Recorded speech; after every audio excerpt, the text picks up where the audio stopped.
자, 이어서 합니다. 책은 12페이지를 펴십시오. 12페이지 타이틀이 부동산의 특성과 속성입니다. 이번 순환은 부동산의 특성만 공부할 겁니다. 대답 잘해 주셔야 돼요.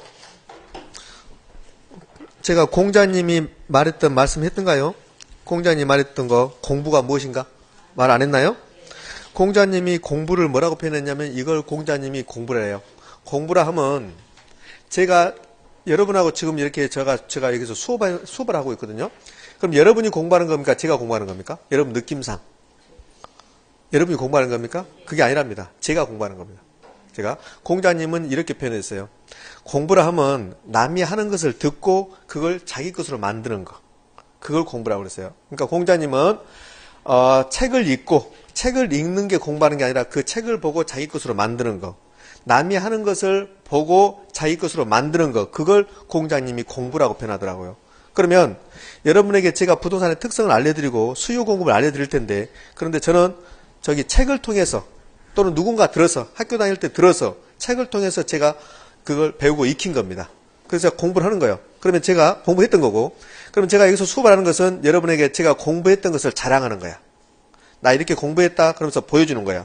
그러면 여러분은 수업을 듣는다. 이 말은 공부하는 게 아니라 내가 공부하는 것을 지금 보는 겁니다. 공부하는 거 보는 거고 그럼 수업을 듣고 책을 통해서 여러분이 집에 가서 여러분 것으로 만들면 그게 공부야. 그러니까 공부한다는 것은 수업 듣는 게 아니고 그냥 수업은 남이 공부하는 거 강사가 공부하는 것을 구경하는 거고 그걸 구경하는 것을 집에 가서 하는 게 여러분 공부야. 그러면 집에 가서 공부하지 않았다 그러면 축불합격이 되는 거라고. 축불합격. 그러니까 공부의 의미 아셨죠? 그러니까 공부는 여러분이 하셔야 된다는 거. 자, 이제 부동산의 체계부터, 부동산 특성부터 가는데요. 부동산의 특성 엄청나게 중요합니다. 매년 한 문제씩 출제돼요. 그런데 올해는 출제하지 않았어요. 그러면 매년 한 문제씩 출제되면 그동안 26번 시험 봤으니까 26문제 나왔습니까? 그렇지 않습니다. 50문제 이상 나왔습니다. 50문제 이상. 그러면 이 말이 무슨 말이냐면 1년에 한 해에 5문제까지 나온 적도 있어요. 부동산의 특성에서. 물론 초창기입니다. 근데 최근에 들어와서 19회 때 안 나왔고 올해 안 나왔어요. 매년 나옵니다. 23회 때는 2문제 출제했어요. 그러니까 여러분 시험에서는 반드시 한 문제 출제합니다. 한 문제 출제해서가 중요한 게 아니라 부동산의 특성 때문에 부동산학이 탄생을 해요. 부동산의 특성 때문에. 부동산이 특성이 없다면 부동산학은 탄생하지 않아요. 그러니까 부동산의 특성을 부동산학의 탄생의 배경이다 이렇게 표현해. 탄생의 배경이다. 자, 그것은 그렇고 지금부터 우리는 부동산의 특성을 지금부터 공부할 겁니다. 부동산의 특성. 그러면 국어 공부를 좀 하고 갈게요. 특성은 특별한 성질이 특성입니다. 그럼 부동산의 특성은 부동산이 갖는 특별한 성질이에요. 앞에가 부동산이란 말 나오면 그러면 우리는 무조건 토지하고 건물로 나누는 거예요. 그래서 토지의 특성하고 무슨 특성으로 나눠져요? 건물의 특성으로 나눠져요. 그런데 우리나라는 토지도 부동산이고 건물도 부동산이랍니다. 그런데 부동산학이 탄생한 것은 미국이에요. 우리나라가 아니에요. 부동산학이 탄생한 미국에서는 건물은 부동산이 아니에요. 토지만을 부동산이라고 그래. 자, 이렇게 토지가 있습니다. 그 토지 위에 건물을 이렇게 지었습니다. 우리나라 법대로 말하십시오. 우리나라 법대로. 우리나라 민법에 의하면 부동산 몇 개입니까? 2개입니다. 토지도 부동산, 건물도 부동산.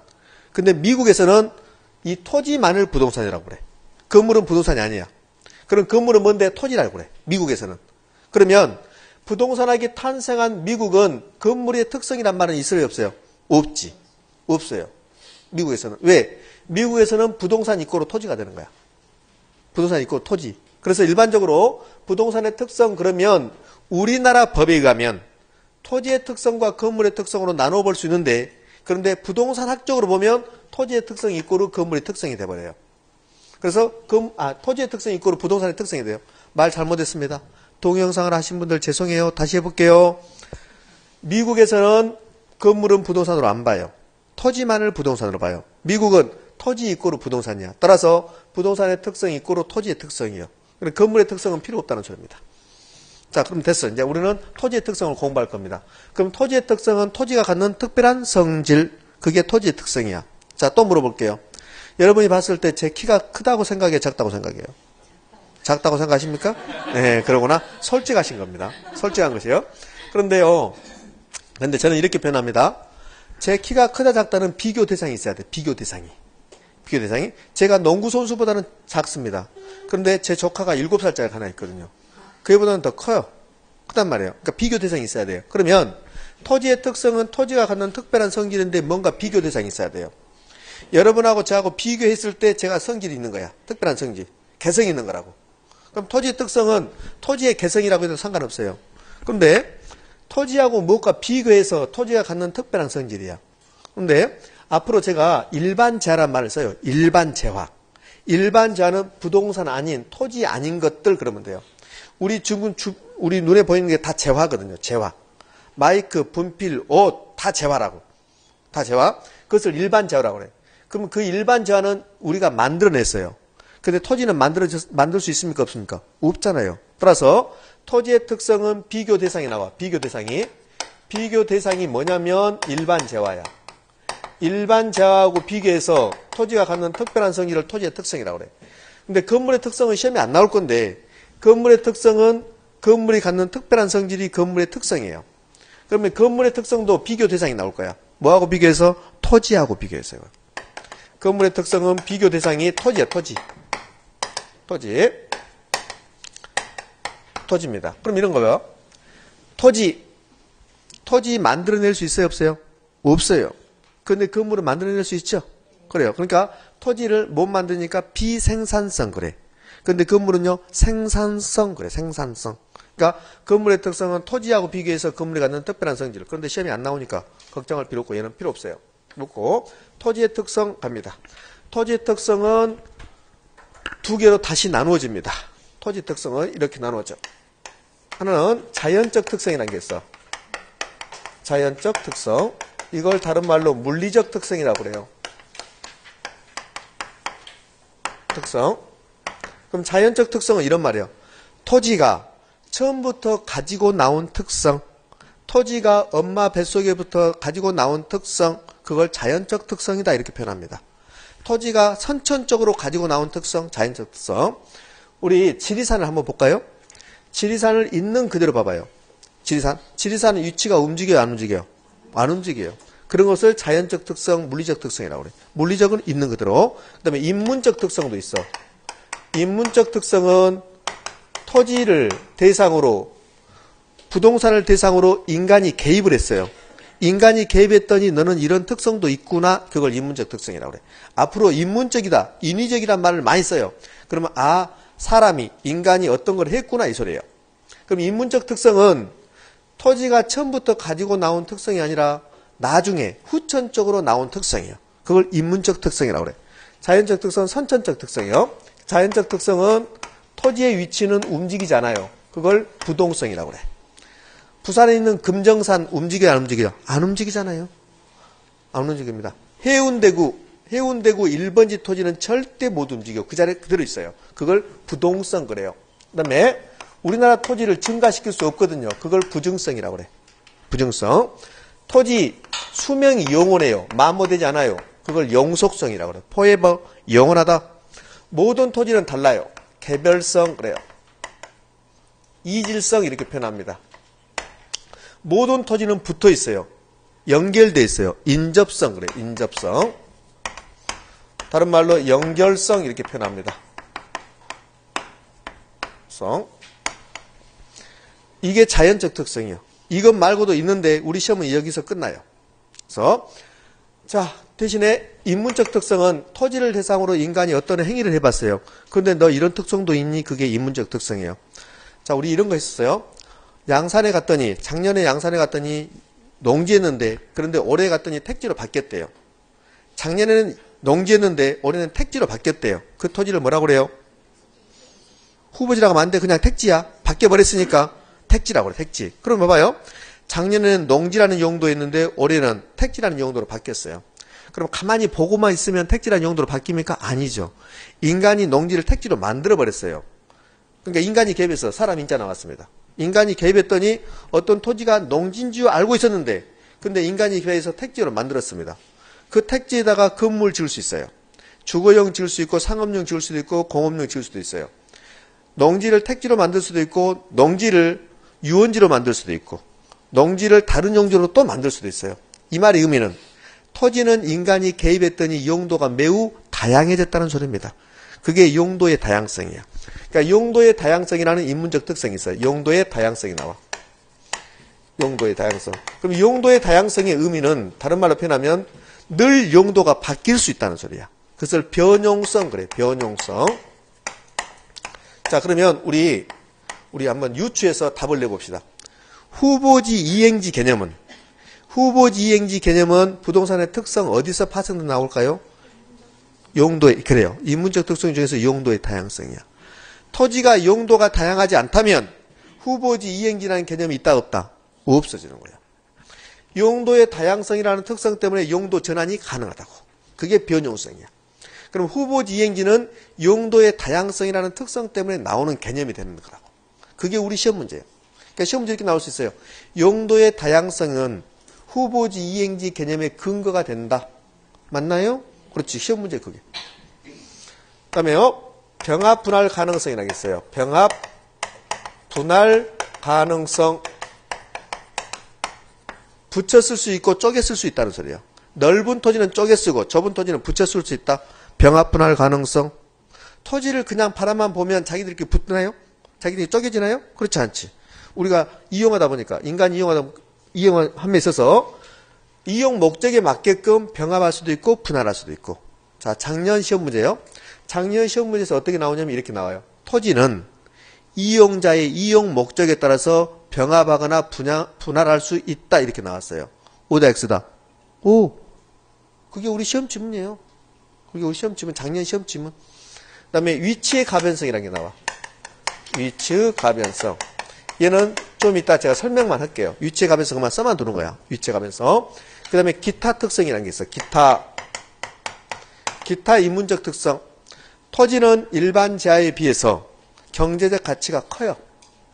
아이스크림은 얼마요? 1,000원밖에 안 해요. 1,500원, 2,000원짜리도 있지.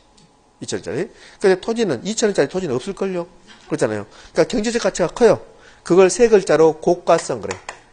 고가성 비싸다 이 말이에요. 그 다음에 아이스크림은 사러 가서 그냥 2,000원 주면 바로 살 수 있어요. 그러니까 매매가 빨리빨리 이루어져요. 근데 토지는 매매가 빨리빨리 이루어지든가 안 이루어지든가 안 돼요. 매매 기간의 장기성 그래. 매매 기간은 장기성. 저 서울에 있는 토지만 팔리면 이거 안 할 거야. 근데 10년째 내놨는데 안 팔리고 있어요. 그게 매매 기간의 장기성이야. 서울에 있는 토지 안 팔리고 있어요. 서울에 있는 무슨 토지? 남산. 이걸 매매 기간의 장기성이라고 표현합니다. 자, 이게 지금 부동산의 특성의 체계입니다. 그러면 이제 시험 문제는 어떻게 나오냐면 자연적 특성은 뭐고 인문적 특성은 뭐고 이런 건 잘 안 나와요. 그래요? 그럼 자연적 특성에 이렇게 나왔죠. 초창기 시험은. 우리 시험 초창기 시험은 다음 중 자연적 특성이 아닌 것 이렇게 나와요. 그럼 자연적 특성이 아닌 것 그럼 이게 답이지. 맞나요? 그렇지. 요즘은 그렇게 안 나오고. 그럼 요즘 어떻게 나오냐면 이렇게 나와요. 여기 부동성, 부증성, 영속성 이런 것 때문에 부동산학에서는 여러 가지 현상들이 나타나요. 그게 시험에 나오는 거야. 자, 예를 들어볼게요. 부증성, 토지를 만들 수 없대요. 그럼 토지가 늘 부족해요. 맞죠? 늘 부족해요. 토지를 만들 수 없으니까 늘 부족해요. 늘 부족하면 어떤 일이 발생하냐면 그러면 토지 가격이 급등해버려요. 그게 우리 시험 문제예요. 자, 토지를 만들어낼 수 없습니다. 그러면 수요자가 사는 사람이 막 싸워요. 서로 사겠다고. 그럼 싸운다는 표현은 학문적 표현이 아니죠. 그걸 학문적으로 표현하면 수요자 경쟁이야. 23회 때 시험 문제야. 부증성 때문에 수요자 경쟁을 유발시킨다 이런 식으로 시험에 나와요. 지금 의미 전달되고 있습니까? 그렇지. 그게 시험에 나온다는 소리예요. 그러니까 부증성이 무엇이냐? 부증성의 개념은 그것은 국어시험이고 부증성 때문에 어떤 일이 발생합니까? 이런 게 나오지. 개별성 때문에 부동산학에서는 우리가 부동산 이용할 때는 어떤 일이 발생할 수 있습니까? 이런 것들이 시험에 나온다 이 말이에요. 이런 것들이. 자, 그 다음에 하나 더 합시다. 자, 지금 무슨 말인지 모르지만 이 자연적 특성에서는 예외가 존재하지 않아요. 예외가 존재하지 않습니다. 그럼 시험 문제 이렇게 나왔어. 아무것도 모르겠어. 아무것도 모르는데 지문에 뭐라고 했냐면 자연적 특성이 예외다 이렇게 나와요. 그럼 O다 X다. X다. 그냥 모르나. 여러분 몰라. 아무것도 몰라. 우리는 학문 흐르는 게 아니라니까. 시험 문제를 맞추러 온 거야. 학문을 하기 위해서 이거 체계 잡고 학문해야 되겠다. 그럼 부동산 학과 가시라고. 그러니까 우리는 시험 문제 맞추러 오는 거야. 그래서 시험 지문에 자연적 특성이 예외다. 그럼 무조건 틀린 지문이 되는 거라고. 이게 3번 나와. 아, 4번. 우리 시험에 4번 나와. 23회 때도 나왔어요. 23회 때면 최근이란 말이에요. 그럼 이렇게 질문할게요, 제가. 앞에 무슨 말을 쭉 줘요. 앞에 무슨 말을, 옳은 말을 쭉 깔아줘. 그리고 나서 마지막에 이는 부증성의 예외다. 이렇게 시험에 나와. 뭘까, X일까? X. 그렇지. 그게 답이다. 여기 자연적 특성에는 예외가 존재하잖아요. 자, 한번 예를 들어볼게요. 여기 영속성이 마모되지 않는다가 영속성이야. 마모되지 않는다. 그러면 영속성이 예외가 되려면 마모돼버려야 돼. 썩어버려야 돼, 토지가. 썩는 토지 봤어요? 못 봤어요? 못 봤잖아요. 그러니까 이 토지에서는 영속성의 예외가 존재할 수 있다, 없다? 없다. 이렇게 되는 거라고. 자, 그러면 이제 부동성의 예를 들어볼게요. 부동성의 예. 돌아다니는 토지가 부동성이 예외야. 부동성은 움직이지 못하는 게 부동성이거든요. 부동성 움직이지 못한다. 그러니까 해운대교 1번지 토지는 언제나 그 자리에 있다. 그게 부동성이야. 그러면 부동성이 예외가 되려면 해운대구 1번지 토지가 저기 함영동으로 가버려야 돼. 그럴 수 있어요, 없어요? 없잖아요. 그런 토지 없다고.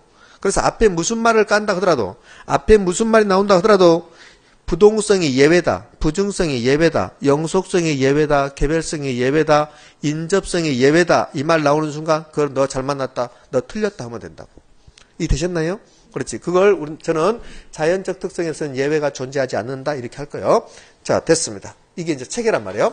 그러면 이제 하나씩 공부할 거야. 하나씩 공부하는데요. 여기가 이게 부동산학 개론 전부입니다. 이게 부동산학 개론 전부예요. 선생님 그게 무슨 말이야? 부동산학 개론이 한 600페이지 되는데요. 500에서 600페이지 될 거란 말이에요. 좀 줄였어요. 좀 400페이지, 400 한 5, 60페이지 될지도 모르겠지만.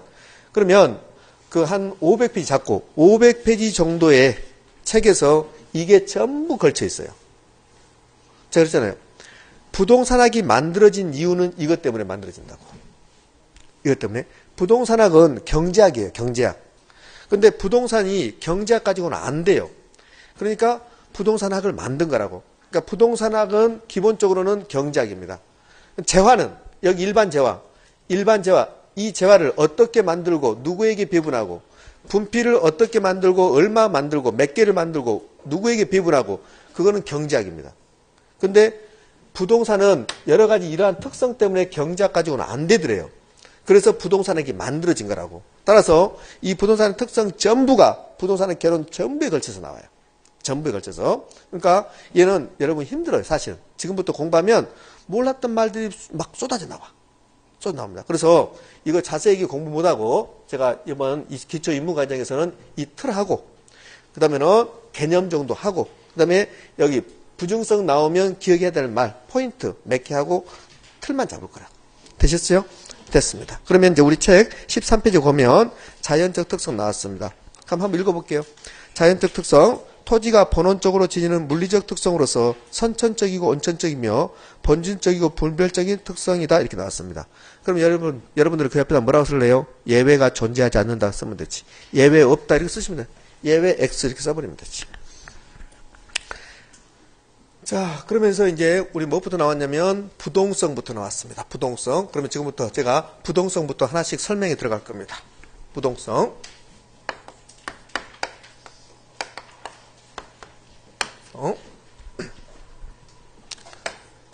여기가 지금 해운대구입니다.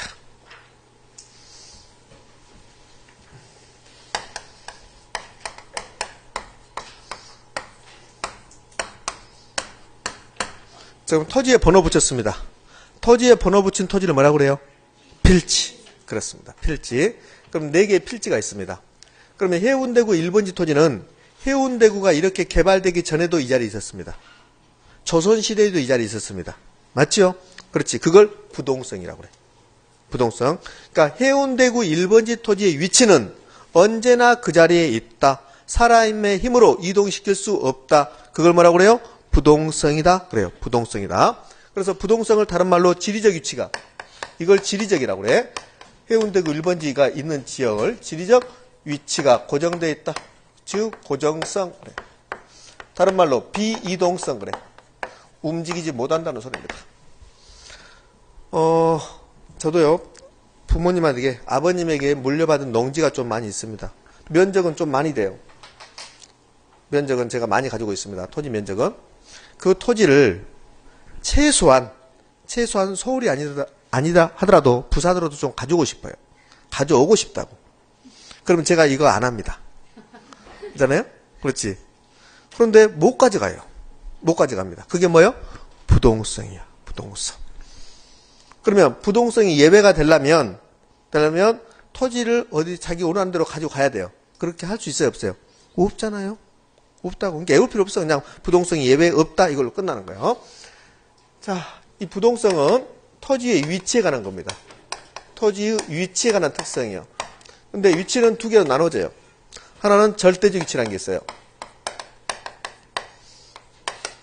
이 절대적 위치를 물리적 위치다, 지리적 위치다 그래요. 절대적이란 말이 나오면 상대적이란 말도 나와요. 상대적 위치가 있어요. 위치가 두 개 있습니다. 그런데 두 개 다 위치인데 의미는 전혀 달라져요. 이 절대적 위치의 위치는 장소예요. 장소요. 상대적 위치의 위치는 지위예요. 지위 쓸모, 유용성이에요. 유용성. 자, 그럼 이런 개념입니다. 해운대구 1번지 토지, 이 토지 움직여요? 못 움직여요? 못 움직여요. 그게 절대적 위치.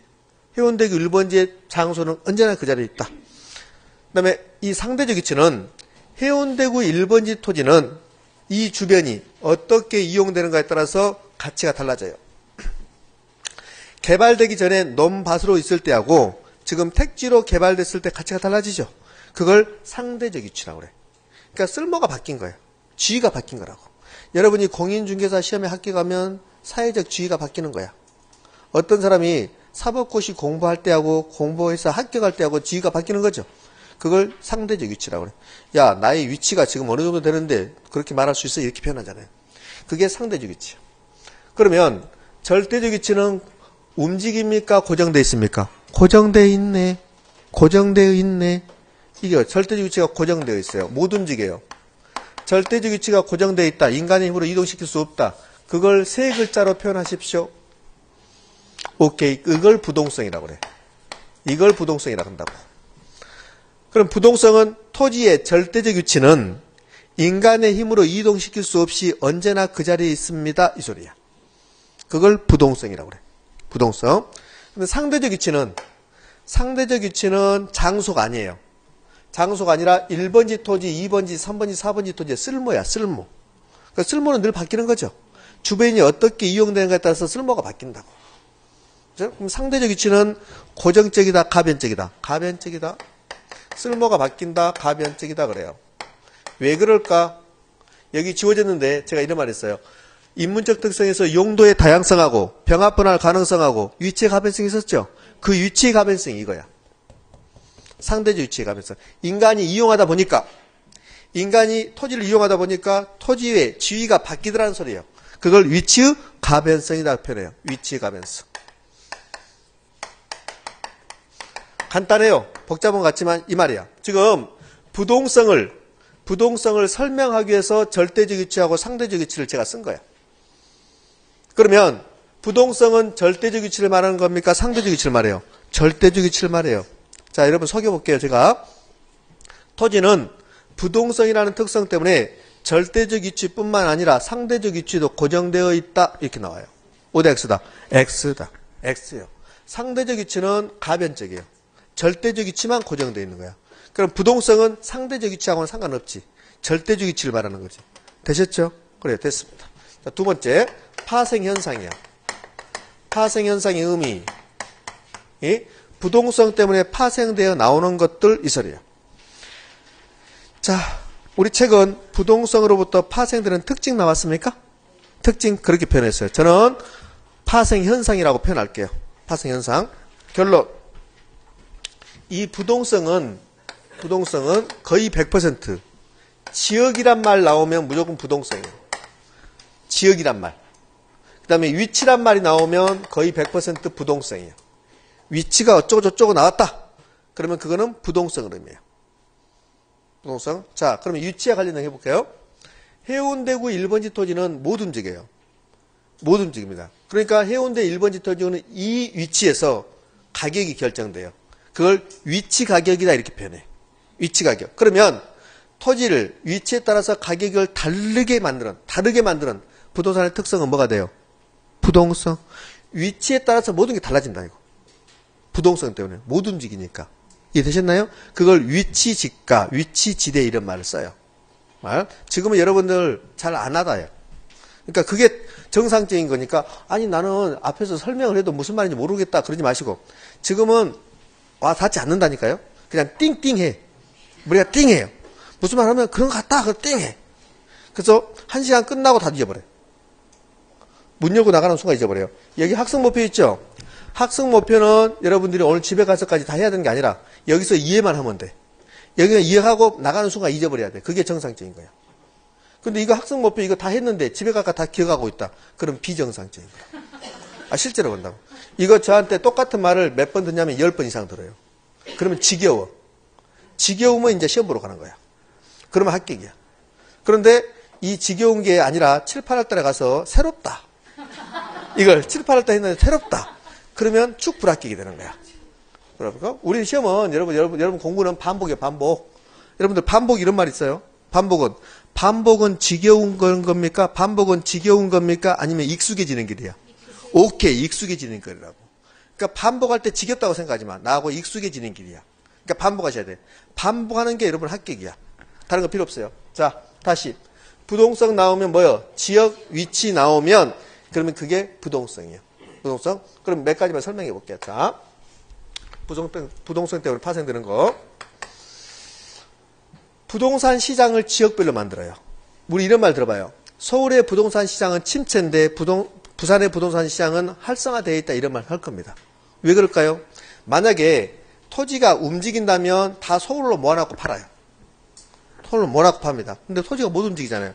그러니까 부동산 시장이 부산의 부동산 시장, 김해의 부동산 시장, 부산에서도 해운대의 부동산 시장, 무슨 사상구의 부동산 시장 이렇게 나눠져 버려요. 못 움직이니까. 이해되셨죠? 그렇지? 그것을 뭐라 하냐면 부동산 시장을 지역적 시장으로 만든다고 그래. 시장의 지역화야.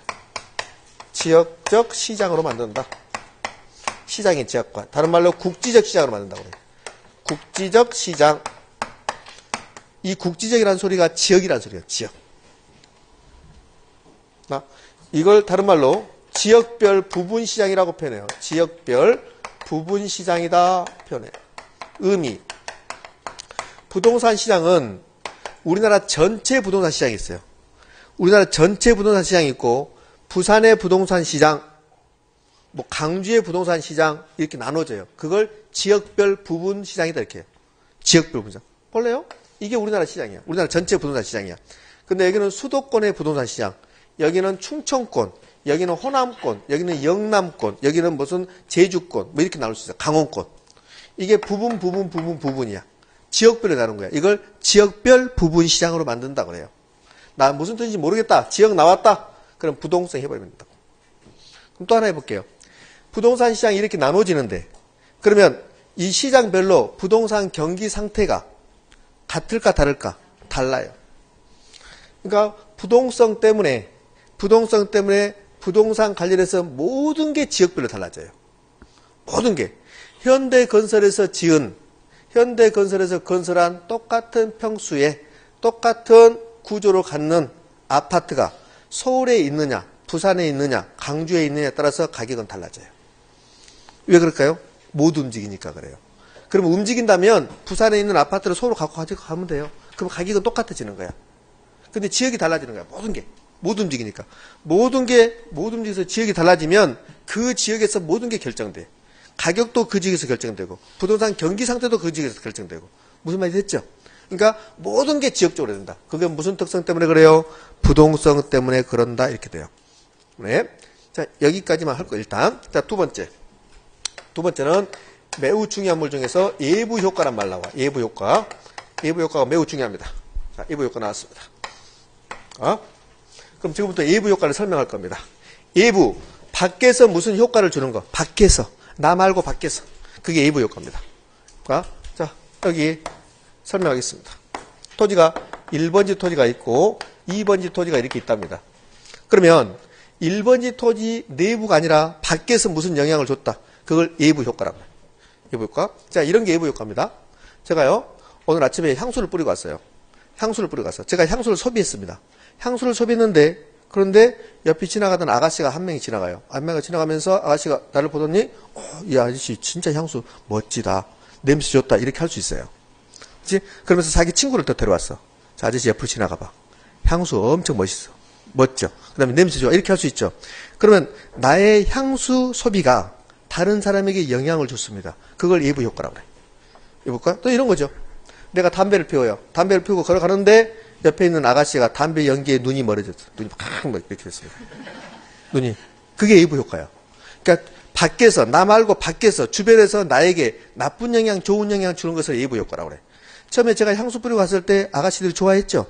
그것도 예부 효과. 제가 담배 피워서 아가씨에게 담배 냄새 연기를 내서 아가씨가 싫어했습니다. 그것도 예부 효과. 그러니까 주위에서 좋은 영향, 나쁜 영향 주는 것을 뭐라고 그래요? 예부 효과라고 표현해요. 예부 효과. 그러면 봅시다. 자, 1번지 토지는 여기가 주택입니다. 주택인데요. 그런데 2번지 토지에 뭐가 들어온가에 따라서 1번지 토지의 땅값은 천차만별로 달라져요.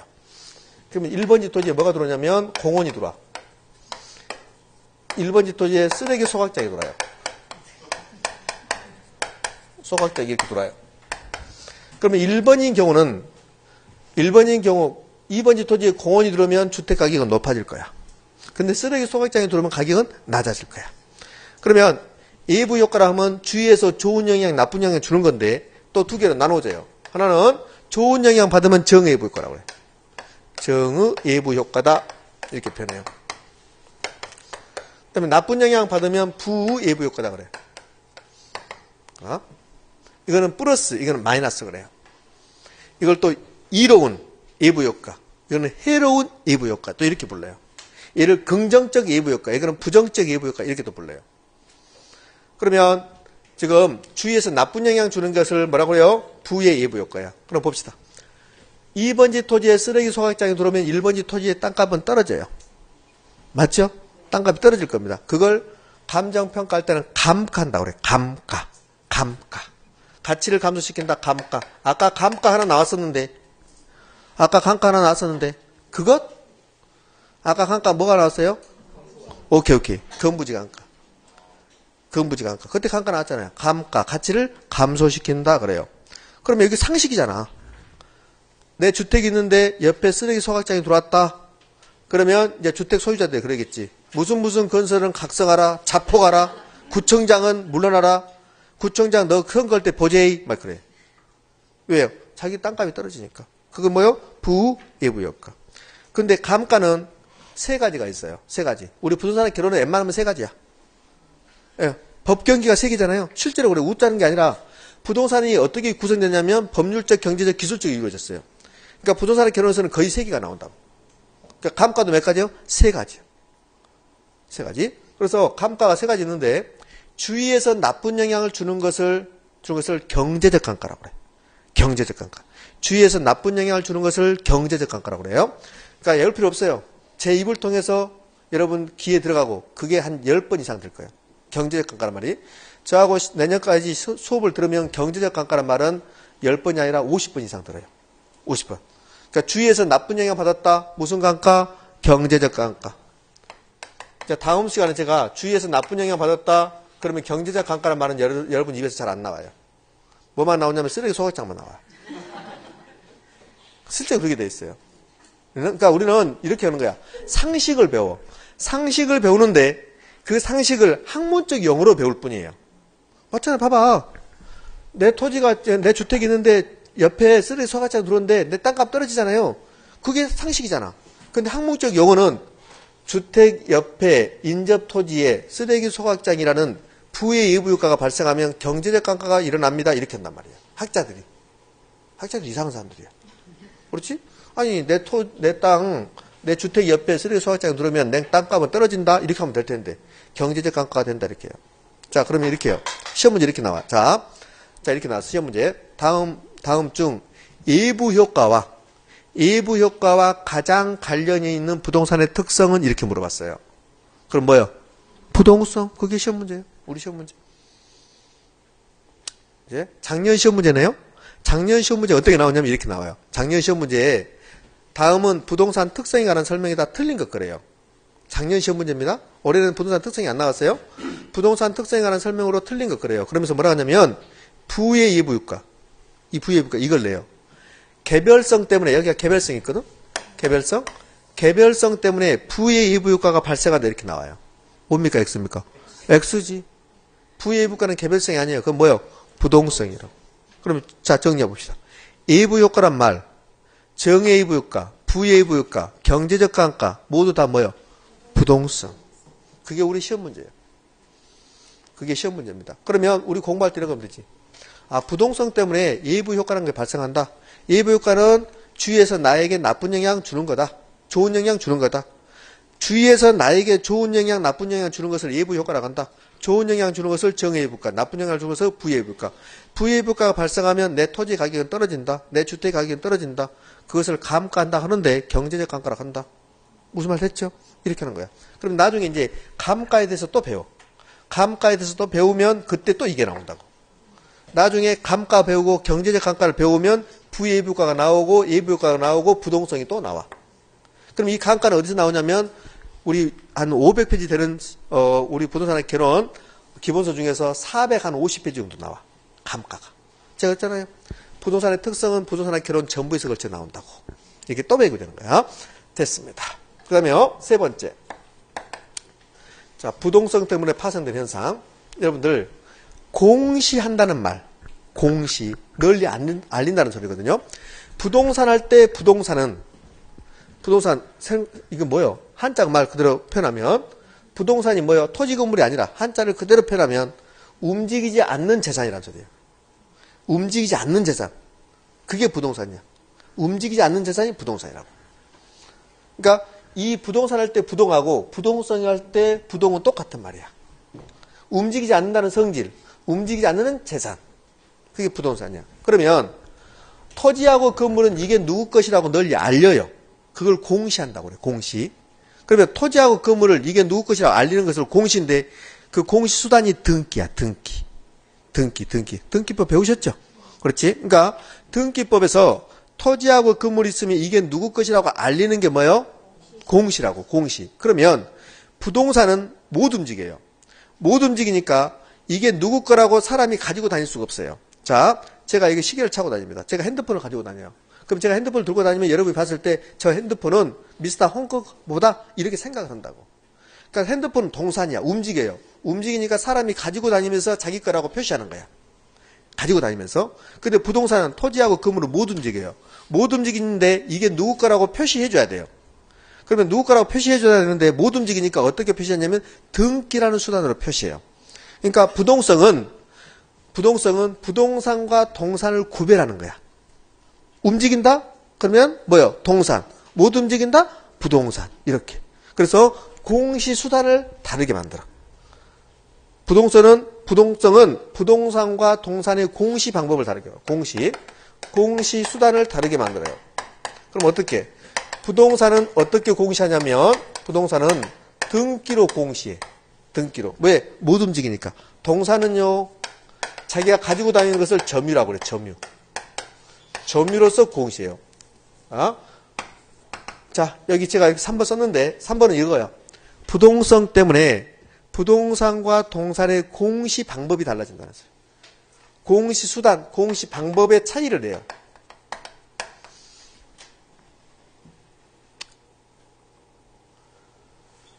자, 됐습니다. 뭐 이 정도까지 하면 부동성의 기본적인 내용은 끝났습니다. 그 다음에 이제 우리는 부증성으로 가는 겁니다. 빨리 쓰세요. 쓰실 분은 집에 가서 안 볼 건데. 집에 가서 안 본다 하더라도 쓰십시오. 그런데 집에 가서 안 보더라도 써놓은 게 좀 좋을 거야. 왜? 뿌듯해요. 써놓으면. 그러니까 봐요.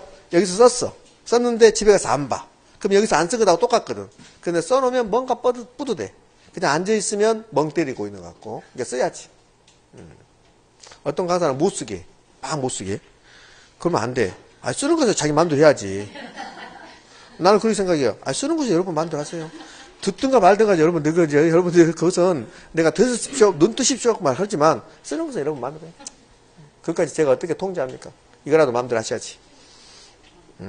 찍으세요. 이거 제가 수업하다 보면 찍으란 부분이 나올 거야. 그건 진짜로 찍어야 돼. 카메라를 아니요. 실제로 많이 찍어요. 실제로 제가 이게 투자론이라든지 경제론 가면 좀 어려운 부분 나오면 그거 여러분들 언제나 반드시 알아야 될 게 나와요. 그러면 저거 찍으십시오 그래요. 그때는 글씨를 예쁘게 써. 예쁘게. 지금은 글씨가 개판이지만 그때는 글씨를 예쁘게 써서 찍으십시오 그래요. 여러분이 찍을 때마다 제가 부러움을 느껴.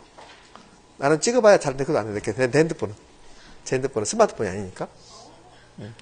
왜요? 왜 그러신데요?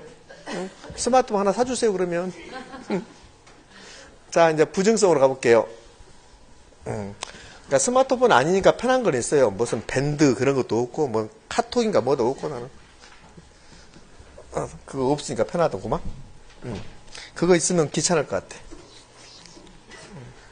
안 귀찮은가요? 안 보면 되나요?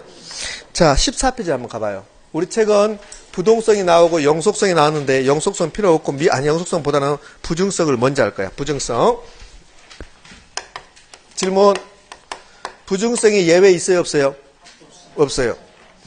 부증성이 예외 없습니다. 자, 이게 우리나라 토지입니다. 제가 부동산학에서는 바다도 토지라고 그랬어. 바다도. 그러니까 우리나라예요. 이런 말 들어보셨을 건데요. 우리나라는 국토는 좁고 국토의 70%가 임야고 지하자원은 없고 그래서 오로지 뭔만 교육만이 살 길이다 그랬어요. 교육만이 살 길이다. 그래서 교육을 굉장히 강조했죠. 그래서 이 정도 우리나라 사는가 모르겠지만 여기 이제 우리나라 토지입니다. 이게 전부 임야. 임야가 70%야. 그 다음에 농지. 농지가 우리나라 국토의 20%를 합시다. 나머지 택지야.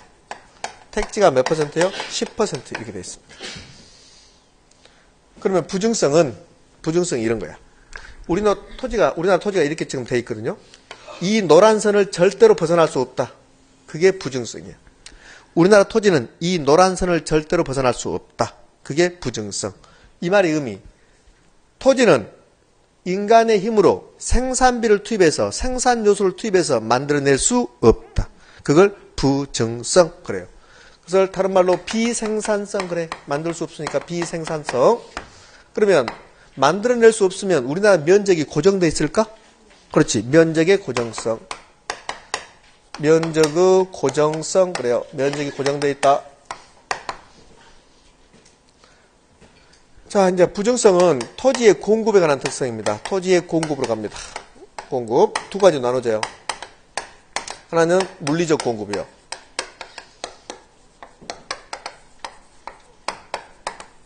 그럼 물리적 공급의 의미. 이 세상에 존재하지 않는 것을 만들어내는 거. 물리적 공급은 이 세상에 존재하지 않는 것을 만들어내는 거.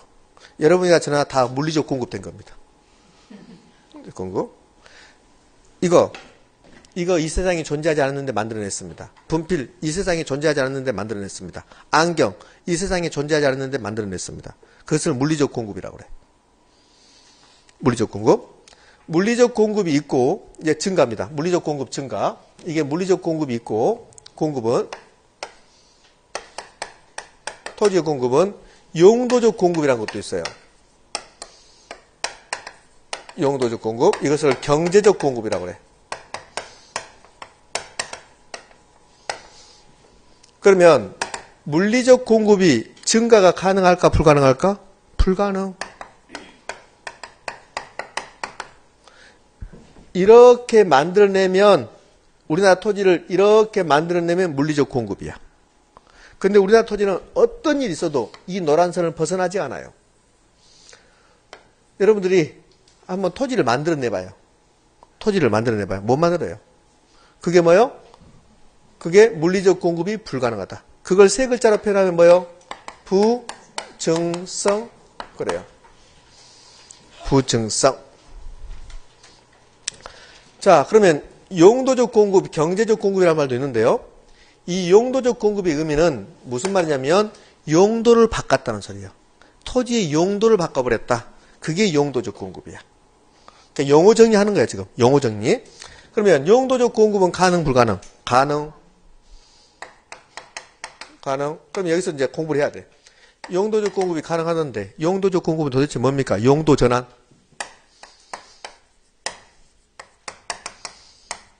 용도적 공급은 없었던 것을 새롭게 만들어낸 게 아니라 용도를 바꾼 거라고. 자, 우리나라 택지는 10%밖에 안 돼요. 지금 이 그림에 가면 10%밖에 안 되는데 소득이 증가하면 그러면 택지 수요가 증가하게 돼 있어요. 아파트 평수를 크게 하거든. 자, 20년 전에 30년 전에는 아파트 산다는 자체가 부의 상징이었어요. 평수를 안 물어봤어. 한 30년 전에는. 그런데 지금은 아파트 사는 것은 다 보편화되어 있어요. 야, 너 아파트 사냐? 응. 몇 평 사냐? 이렇게 됐어요. 근데 우리 30년 전만 하더라도 20평 아파트 산다고도 아이고 부러웠어요. 근데 지금 20평 아파트 산다면 이렇게요. 40대가 20평 아파트 산다. 50대가 20평 아파트 산다. 그동안 뭐 했냐? 이렇게 됩니다. 이해되시나요? 그러니까 소득 수준이 함으로써 아파트도 크게 지어야 돼요. 그럼 택지의 수요가 증가해요. 근데 택지를 이렇게 만들어낼 수 있어요? 없어요? 없잖아요. 없어요. 근데 이건 가능해. 필요 없는 임야가 많더래. 필요 없는 임야를 이 부분을 이렇게 택지로 만들어버려 이렇게. 그러면 이 부분은 없었던 것을 새롭게 만든 게 아니라 용도를 바꾼 거라고. 그걸 뭐라고 그래요?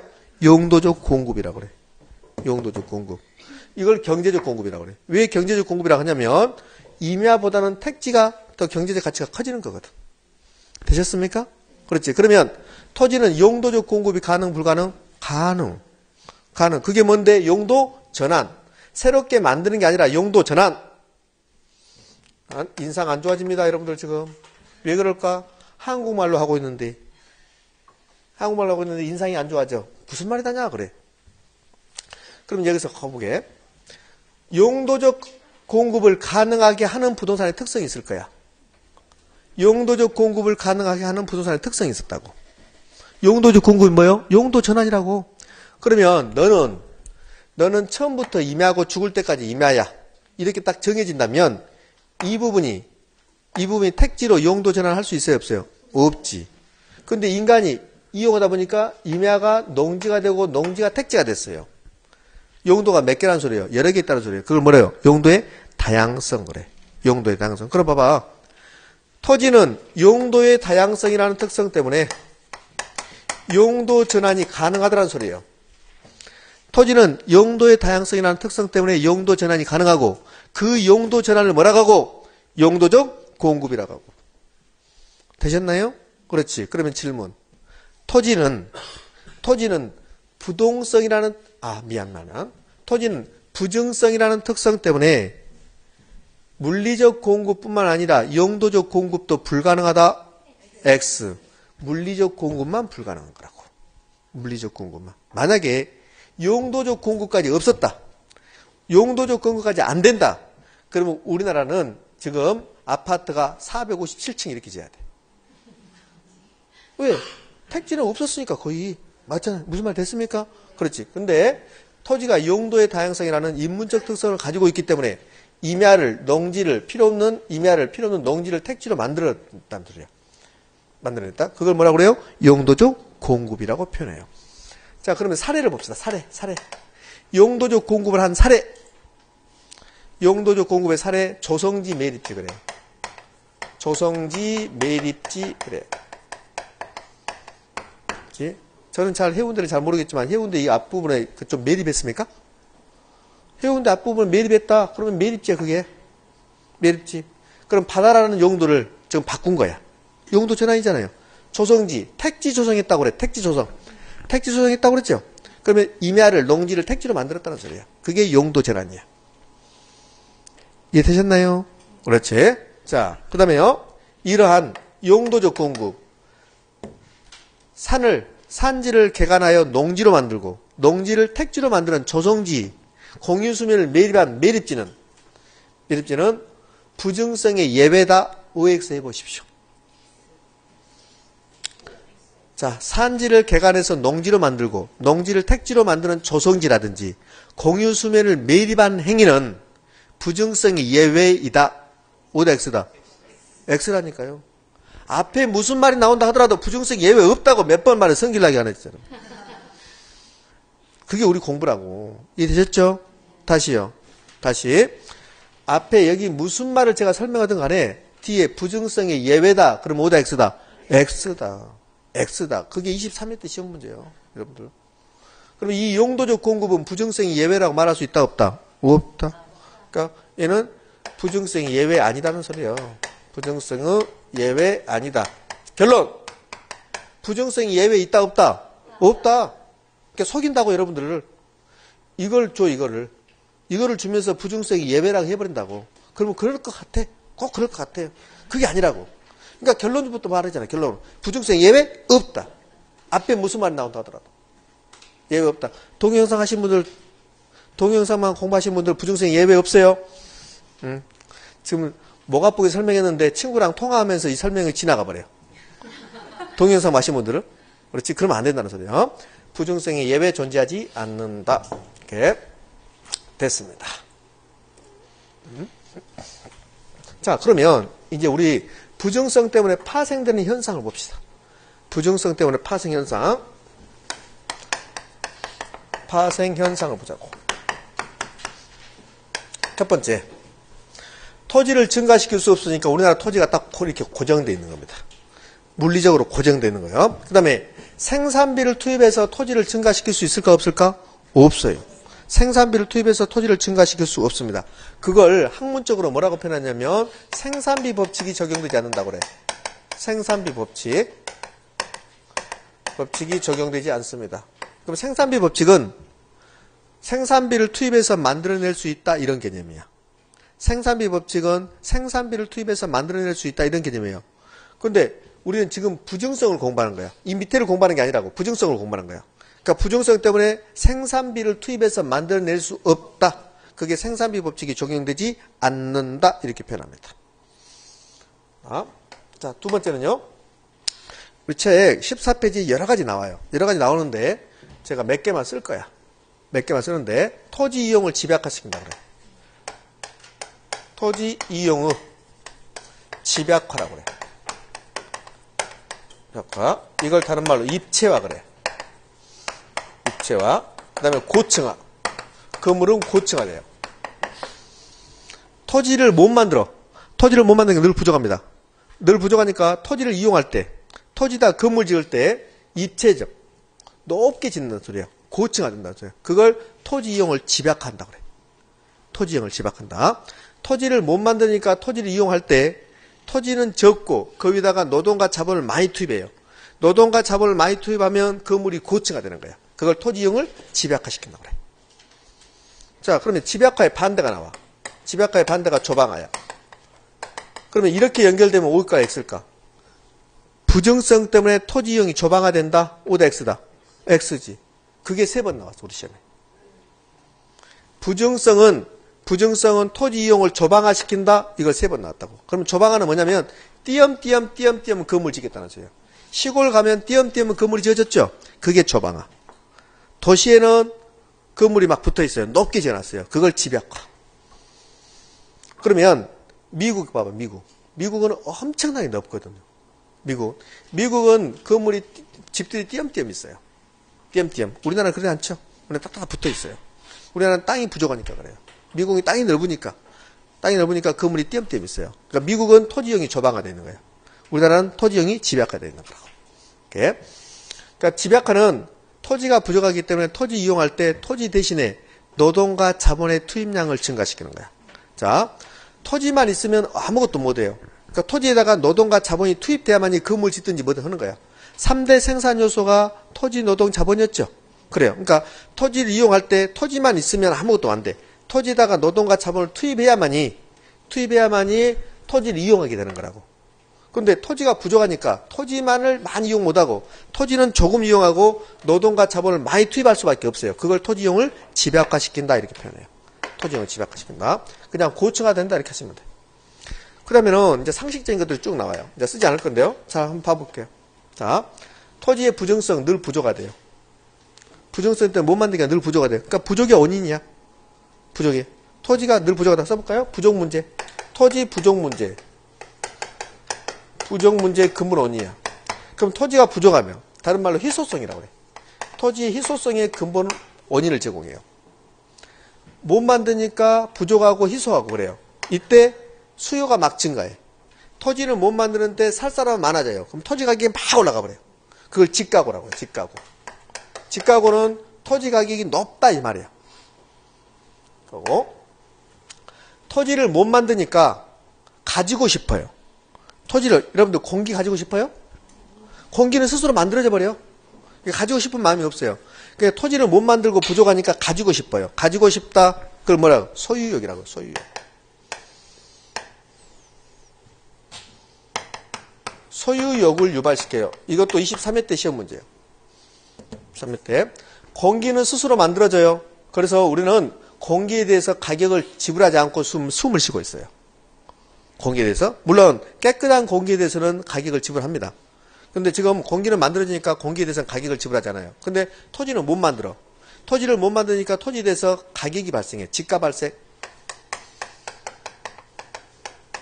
발생 원인이요. 지대 발생, 토지 사용료 발생 원인이 돼요. 토지는 못 만드니까 부족해요. 그러니까 수요자끼리 서로 사기에서 싸워. 그걸 뭐라고 그래요? 수요자 경쟁.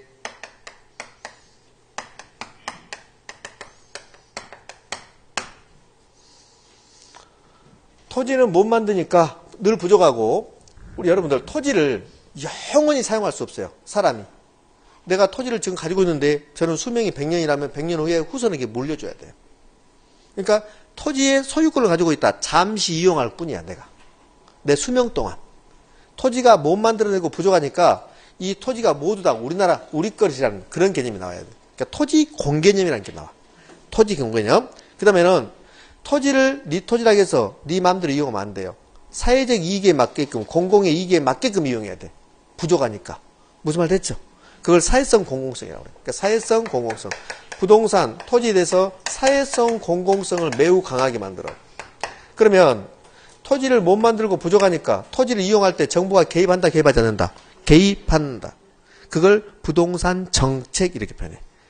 정부의 개입의 필요성, 부동산 정책 그래요. 이런 걸 말이 안 되죠. 토지가 못 움직이니까 정부가 개입한다. 이건 말 안 돼요. 토지가 못 움직이니까, 부동성이라는 특성 때문에 토지가 못 움직이니까 정부가 개입해서 움직여준다? 그런 말은 안 맞아요. 토지를 못 만들고 늘 부족하니까 네 토지라 하더라도 네 마음대로 사용하지 말아라. 그래서 개입하는 거야. 그래서 이 지역은 자연환경 보존지역이야. 여기는 국립공원이야. 지정해놓고 네 마음대로 하지 말아라. 이렇게 하는 거야. 그게 무슨 말 됐습니까? 그게 부동산 정책이라고. 그러니까 부동산 정책의 의미는 정부가 부동산 시장에 개입했다. 그게 부동산 정책이야. 지금 이 지역이 투기 지역이야. 이 지역에 투기가 막 이루어지고 있으니까 여기 투기를 막 단속하고 다녀. 정부에서. 그게 부동산 정책이야. 오케이? 박근혜 대통령이 집권해서 가장 먼저 했던 게 부동산 관련해서는요. 취득세를 인하시켜 줬어요. 그게 부동산 정책이에요. 자, 이런 것들이 부정성에서 파생된 나오는 현상들이에요. 외울 거 없어요. 제가 봤을 때 외울 게 없어요. 물론 여기 뭐 체유유형이라는 말도 나와요. 실은 이게 체유유형인데 어려우니까 제가 설명하지 않았는데 체유유형이라는 게 나옵니다. 여기 봐봐요. 뭐 외울 게 있는가? 토지를 못 만든대. 부정성. 그러니까 부족하대. 그걸 희소성이라 그런데. 그러니까 수요가 증가하면 토지 가격이 막 올라가 버려요. 집가고. 특히 우리나라 그렇지. 우리나라는 소유욕이 매우 강해요. 다른 나라에 비해서 토지 소유욕이. 근데 못 만드는데 소유욕은 강하고 그럼 토지 가격이 막 올라가는 거야. 수요자끼리 경쟁해서 이제 토지 가격이 막 올라가. 지대가 발생하고 집가가 발생해요. 그 다음에 사회성 공공성이 매우 강한 재화가 돼버려 토지가. 그 다음에 부동산 시장에 정부가 개입하게 되고 체유 유형이라는 거 이런 말이야. 토지의 용도는 매우 다양해요. 토지 용도. 이런 토지가 있어요. 이런 토지가 있으면 토지를 못 만들고 부족해요. 그러면 이 토지에 가장 적합한 유형이 주거용이야. 그러면 주거용을 이용하는 게 체유용이야. 그러면 어떤 토지를 보고 토지를 막 만들어낸다고 봐요. 토지를 만들어낼 수 있다면 저 토지에다가 무엇을 하든 간에 정부가 개입도 안 해요. 신경도 안 써요. 못 만들기 때문에 저 토지는 분명히 상업용으로 이용하는 게 적당하다. 그걸 생각해 봐야 돼. 그걸 체유용이라고 한다고. 체유용은 일본 용어인데요. 일본식 용어인데 이건 이 말이야.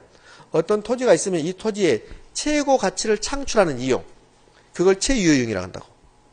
최유효용. 그러면 용도가 100가지면 가격도 100가지야. 그 중에서 가장 적합한 이용이 있어. 그걸 최유효용이라고 한다고. 그러면 최유효용은 토지가 용도가 다양하기 때문에 그 중에서 최고 가치를 창출하는 이용을 찾아보자. 그게 최유효용이고. 다른 말로 표현하면 토지는 못 만들고 부족하니까 최고 가치 창출하는 이용을 하자. 이게 최유효용이야. 지금 이해됐나요? 그렇지? 이게 지금 어디서 파생되냐면 부증성에서 파생돼 나오는 현상들입니다. 많이 어렵죠? 그럼 여러분들이 그것만 기억하시면 돼요. 여기 부증성 나오면 부증성은 토지는 물리적 측면에서 증가시킬 수 없다. 부증성. 그런데 용도 전환은 되더라. 그걸 이제 용도적 공급이라고 한다. 용도적 공급. 용도적 공급의 사례는 조성기 매립지다. 용도적 공급에 예외 있다 없다? 아, 미안해. 제가 말을 잘못했어요. 용도적 공급은 부증성이 예외다 아니다? 아니다. 그러면 부증성에서 파생되는 현상은 생산비고 뭐가 없다. 토지는 생산비고 뭐가 없다. 왜? 못 만드니까. 계산적 법칙이 적용되지 않는다. 그 다음에 토지 이용을 집약화시킨다. 고층화시킨다. 그 다음에는 이제 여기서부터는 쭉 일사천리 한번 생각해 보면 돼요. 부족하다, 희소하다 간다. 그런데 토지 수요자는 증가해서 수요자끼리 경쟁한다. 그러면 토지 가격이 급등한다. 집가고 현상이라고 한다. 그러면 여러 가지 문제점이 발생해. 토지 가격이 엄청나게 높아지면 여러 가지 문제점이 발생해요. 자, 무슨 문제 발생하냐면 토지 가격이 막 높아지면 정부가 도로 하나 내릴 때도 굉장히 힘들어져요. 도로 내기 위해서 수용해야 되거든. 수용. 그러면 수용할 때 세금을 많이 걷어야만이 수용할 수 있다는 소리예요. 땅값이 너무 높아지면 굉장히 문제점이 발생해요. 여러분들, 우리나라 기업들이 중국으로 가고 베트남으로 간 이유는요. 그 이유 중에서 가장 큰 이유 중에 하나가 땅값이 너무 비싸니까 그래요. 그러니까 우리나라 사람들의 임금이 비싼 것도 있지만 땅값이 너무 비싸니까 공장을 지을 수가 없어. 근데 베트남이라든지 중국에서는 그냥 지어라. 땅 줄 테니까 이렇게잖아요. 그러니까 가는 거예요. 그럼 땅값이 높아지면 어떤 일이 발생하냐면 우리나라에서 물건 만들어서는 도저히 경쟁이 안 되는 거야. 중국 제품하고 우리나라 제품하고 왜 경쟁이 안 되거든요. 제품 자체만 보면 우리나라가 중국 애들이 우리나라를 따라올 수가 없어요. 근데 이 금액에서 안 맞는 거야. 우리나라는 똑같은 제품을 좋게 만들었지만 생산비가 너무 많이 들어가. 토지 가격도 많이 들어가고 인건비도 많이 들어가고 그래요. 그러니까 토지 가격이 비싸지면 이러한 문제점이 발생해. 그러니까 적정한 토지 가격을 유도하기 위해서 정부가 개입을 해요. 그것을 부동산 정책이다 이렇게 표현한다고. 우리 토지 가격이 막 높아지면 임대주택도 공급이 잘 안 돼요. 왜? 임대주택 공급하려면 땅이 있어야 되잖아요. 그럼 땅을 사야 되잖아. 그럼 재정이 투입되는 거예요. 정부 재정이. 지금 애들 밥 먹는 것 갖고도 누가 잘하는지 나는 잘 모르겠지만 밥 먹는 것 갖고도 뭐 밥을 줘라 말아라 막 하고 있잖아요. 왜? 결국은 무슨 문제예요? 돈 문제. 그러면 땅값이 엄청나게 싸다게 우리나라에. 땅값이 엄청나게 싸답니다. 그러면 정부가 개입해서 콩나라 판나라 잘 안 해요. 무슨 말이 됐나요? 그렇지. 이게 이제 우리 부증성에서 파생된